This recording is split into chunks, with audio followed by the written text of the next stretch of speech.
नमस्कार साथियों, कैसे हैं आप सभी। साथियों, आज का टॉपिक बहुत ही इम्पोर्टेंट होने वाला है। साथियों, आज हम लेकर आए हैं उत्तर प्रदेश पुलिस परीक्षा 2026 के लिए प्रीवियस ईयर क्वेश्चन पेपर। इसमें हमने सामान्य अध्ययन के अति संबंधित प्रश्नों को लिया है। आपकी आगामी परीक्षा UP police constable, UP police SI, SSC GD, bank, railway, UP TET, UP PET, अन्य सभी परीक्षाओं के लिए अति महत्वपूर्ण होंगे। साथियों, यदि आप किसी भी गवर्नमेंट एग्जाम की तैयारी करते हैं तो यह वीडियो आपके लिए बहुत ही इम्पोर्टेंट होगा, तो वीडियो के अंत तक बने रहिए। चलिए हम स्टार्ट करते हैं। साथियों, हमारा पहला क्वेश्चन कहता है कि भारत के थार रेगिस्तान में स्थित कच्छ का रण भारत के निम्नलिखित में से किस राज्य में अवस्थित है। इस पूछा गया कि जो कच्छ का रण है वो भारत के किस राज्य में अवस्थित है। गुजरात, राजस्थान, महाराष्ट्र या पंजाब। तो इसका राइट आंसर होगा गुजरात। ठीक है, जो कच्छ का रण है वो भारत के गुजरात राज्य में अवस्थित है और यह 23,300 वर्ग किलोमीटर में फैला हुआ है। कितने में? ये 23,300 वर्ग किलोमीटर में फैला है। तो इसका राइट आंसर ऑप्शन ए होगा। हमारा अगला क्वेश्चन है, ब्रिटिश सरकार द्वारा 1927 में भारत में साइमन कमीशन भेजा गया था, उसका उद्देश्य क्या था। इससे पूछा गया कि ब्रिटिश सरकार के द्वारा साइमन कमीशन 1927 ईस्वी में भेजा गया, उसका मुख्य उद्देश्य क्या था। असहयोग आंदोलन पर कार्रवाई करने के लिए, हिंदू और मुस्लिमों के बीच विवाद को हल करने के लिए, भारत सरकार की संरचना में सुधारों के सुझाव हेतु या असहयोग आंदोलन के प्रभाव पर विश्लेषण करने के लिए। तो इसका राइट आंसर होगा कि जो साइमन कमीशन आया था 1927 में, वह भारत सरकार की संरचना में सुधारों के सुझाव हेतु आया था। तो इसका राइट आंसर ऑप्शन सी होगा। हमारा अगला क्वेश्चन है, साथियों, हमारा अगला क्वेश्चन कहता है कि निम्नलिखित में से कौन सा कंप्यूटर वायरस प्रथम कंप्यूटर वायरस है। इससे पूछा गया कि कौन सा प्रथम कंप्यूटर वायरस है। I love you, blaster, sensor या क्रीपर।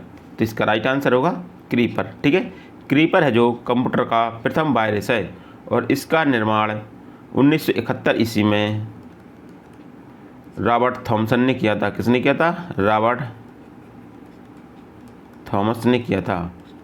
तो इसका राइट आंसर ऑप्शन डी होगा। हमारा अगला क्वेश्चन है, साथियों, हमारा अगला क्वेश्चन कहता है कि भारत के निम्नलिखित में से किस पूर्व प्रधानमंत्री द्वारा डिस्कवरी ऑफ इंडिया पुस्तक लिखी गई। इस पूछा गया कि डिस्कवरी ऑफ इंडिया पुस्तक किसके द्वारा लिखी गई है। राजीव गांधी, लाल बहादुर शास्त्री, इंदिरा गांधी या पंडित जवाहरलाल नेहरू। तो इसका राइट आंसर होगा पंडित जवाहरलाल नेहरू। ठीक है, डिस्कवरी ऑफ इंडिया पुस्तक है जो पंडित जवाहरलाल नेहरू के द्वारा लिखी गई पुस्तक है। तो इसका राइट आंसर ऑप्शन डी होगा। हमारा अगला क्वेश्चन है, साथियों, हमारा अगला क्वेश्चन कहता है कि किसने विल्मिंगटन को प्रथम विश्व द्वितीय हेरिटेज सिटी के रूप में घोषित किया है। इस पूछा गया कि विल्मिंगटन को प्रथम विश्व द्वितीय हेरिटेज सिटी के रूप में किसने घोषित किया है।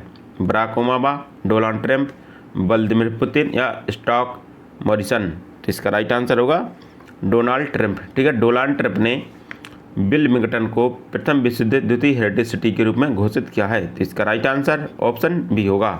हमारा अगला क्वेश्चन है, साथियों, हमारा अगला क्वेश्चन कहता है कि निम्नलिखित में से किस क्षेत्र में विशिष्ट उपलब्धि के लिए पुतलिंजर पुरस्कार दिया जाता है। इस पूछा गया कि पुतलिंजर पुरस्कार किस उपलब्धि के लिए दिया जाता है। खेल के लिए, औषधि के लिए, पत्रकारिता के लिए या फोटोग्राफी के लिए।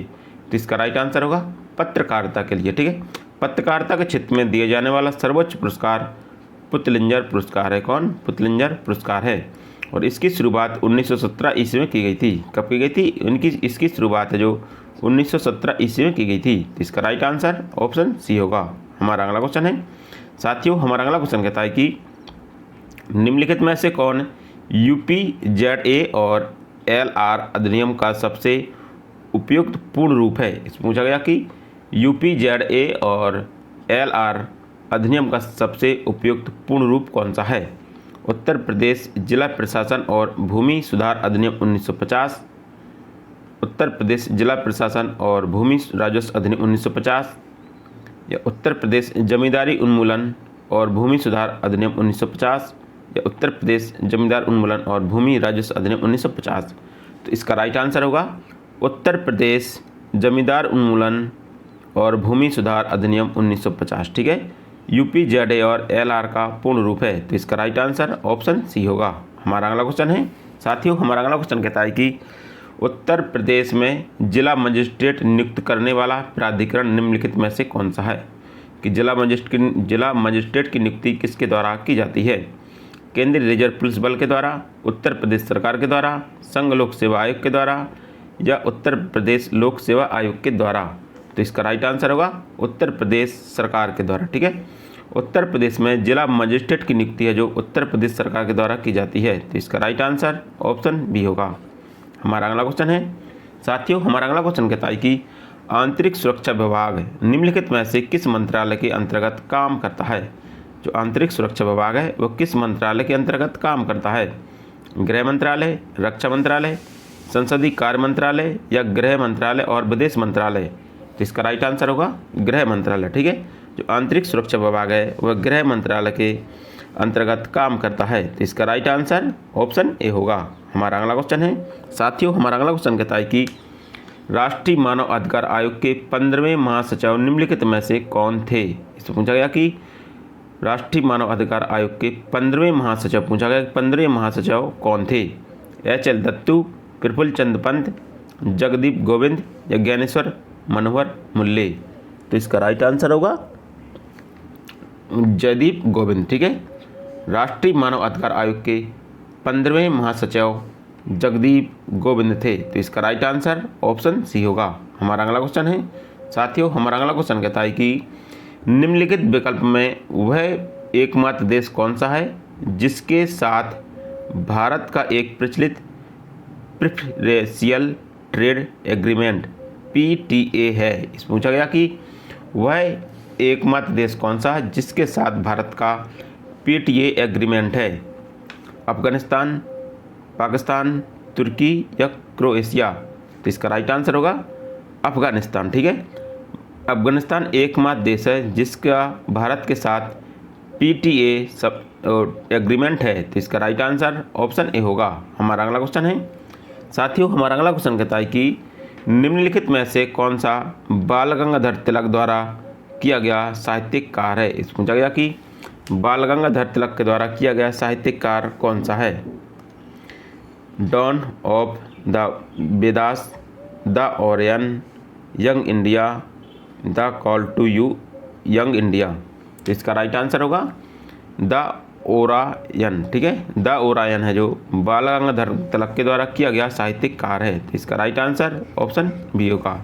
हमारा अगला क्वेश्चन है साथियों, हमारा अगला क्वेश्चन कहता है कि हाइड्रोग्राफी के क्षेत्र में सहयोग के लिए निम्नलिखित में से किस देश ने भारत के साथ समझौता ज्ञापन पर हस्ताक्षर किया था? इस पूछा गया कि हाइड्रोग्राफी के क्षेत्र में सहयोग के लिए किस देश ने भारत के साथ समझौता ज्ञापन पर हस्ताक्षर किया था? श्रीलंका, बांग्लादेश, मालदीव या पाकिस्तान? तो इसका राइट आंसर होगा मालदीव ने। ठीक है, मालदीव ने हाइड्रोग्राफी के क्षेत्र में भारत के साथ समझौता किया था। तो इसका राइट आंसर ऑप्शन सी होगा। हमारा अगला क्वेश्चन है योग का वर्णन निम्नलिखित में से किस वेद में किया गया है? इस पूछा गया कि योग का वर्णन जो किस वेद में किया गया है? सामवेद, अथर्ववेद, ऋग्वेद या यजुर्वेद? तो इसका राइट आंसर होगा ऋग्वेद। ठीक है, योग का वर्णन ऋग्वेद में किया गया है। तो इसका राइट आंसर ऑप्शन सी होगा।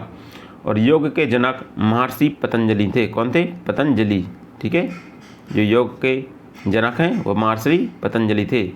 हमारा अगला क्वेश्चन है साथियों, इसमें पूछा गया कि सूची 1 में दिए गए स्मारकों के नाम सूची 2 में दिए गए ऐतिहासिक हस्तियों के नाम मेल करें और उनका निर्माण किसने किया है? ठीक है, तो उनका सही मिलान करना है कि जो यहाँ पर इमारतें दी गई हैं और यहाँ पर इसके निर्माणकर्ता दिए गए हैं, तो इनका सही मिलान करना है कि किसका निर्माण किसने किया है। तो इसमें हम देखेंगे कि लाल किला, ठीक है, लाल किले का निर्माण है जो शाहजहाँ के द्वारा कराया गया। किसके द्वारा? शाहजहाँ के द्वारा करा गया है। इसमें हमारा दूसरा है चार मीनार का निर्माण है जो कुली कुतुब शाही के द्वारा कराया गया। किसके द्वारा? कुली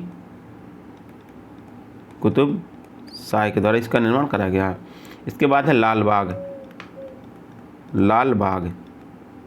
बाग का निर्माण है जो इसका निर्माण सुल्तान हैदर अली के द्वारा कराया गया। किसके द्वारा? सुल्तान हैदर अली के द्वारा लाल बाग का निर्माण करा गया है। तो इसका मिलान करेंगे कि जो लाल किला है इसका निर्माण है जो शाहजहाँ के द्वारा करा गया, ठीक है। तो ए का दूसरा, ठीक है। दूसरा है चार मीनार। चार मीनार का निर्माण कुली कुतुब शाह के द्वारा करा गया। किसके द्वारा? कुली कुतुब शाह के द्वारा करा गया था। तो बी का है तीसरा। और जो लाल बाग है इसका निर्माण सुल्तान हैदर अली के द्वारा करा गया। लाल बाग का निर्माण सुल्तान हैदर अली के द्वारा करा गया। तो इसका सी का हो गया फर्स्ट, ठीक है। तो ए का दूसरा, इसमें नहीं है, ए का दूसरा ए है, पहला हो गया। ए का दूसरा, बी का तीसरा और सी का फर्स्ट। तो ए ऑप्शन सही है कि लाल किले का निर्माण है जो शाहजहाँ के द्वारा कराया गया, चार मीनार का निर्माण कुली कुतुब शाह के द्वारा कराया गया और लाल बाग का निर्माण है जो सुल्तान हैदर अली के द्वारा कराया गया है। यदि हम बात करेंगे लाल किला कहाँ पर है, तो लाल किला ये दिल्ली में है। ये कहाँ पर है? लाल किला दिल्ली में है। चार मीनार हैदराबाद में है, ठीक है। और लाल बाग यह जम्मू कश्मीर में। ये कहाँ पर है? जम्मू कश्मीर में है। हमारा अगला क्वेश्चन है, चार्टर ने संयुक्त राष्ट्र में कितने मुख्य अंगों की स्थापना की? इस पूछा गया कि चार्टर ने संयुक्त राष्ट्र संघ में कितने मुख्य अंगों की स्थापना की है। तो संयुक्त राष्ट्र संघ है, इसमें कितने मुख्य अंग हैं? 7, 8, 6 या 5? तो इसका राइट आंसर होगा 6 अंग है, ठीक है।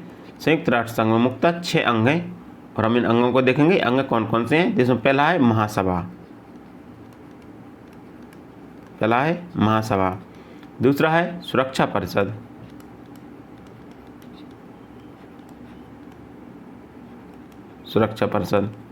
तीसरा है आर्थिक और सामाजिक परिषद,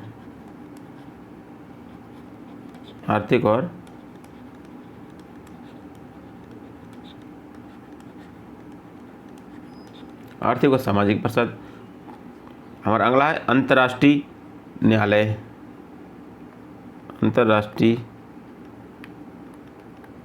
न्यायालय, ठीक है। और अगला है न्यासा परिषद। हमारा छठवां है सचिवालय, ठीक है। तो संयुक्त राष्ट्र संघ के कुल 6 अंग हैं। इसमें है महासभा, सुरक्षा परिषद, आर्थिक और सामाजिक परिषद, ठीक है। फिर है अंतर्राष्ट्रीय न्यायालय और यह है न्यासा परिषद और यह सचिवालय। तो इसका राइट आंसर ऑप्शन सी होगा। हमारा अगला क्वेश्चन है, भारत और नेपाल के बीच विवाद निम्नलिखित में से किस क्षेत्र की सीमा के लिए है? इस पूछा गया कि भारत और नेपाल के बीच जो विवाद है वो किस क्षेत्र की सीमा के लिए है? बनबसा, कालापानी, जोगबनी या रूपईडीहा? तो इसका राइट आंसर होगा कालापानी, ठीक है। भारत और नेपाल के बीच जो विवाद है वह कालापानी क्षेत्र से है, ठीक है। क्योंकि ये कालापानी क्षेत्र है, यह चीन, भारत और नेपाल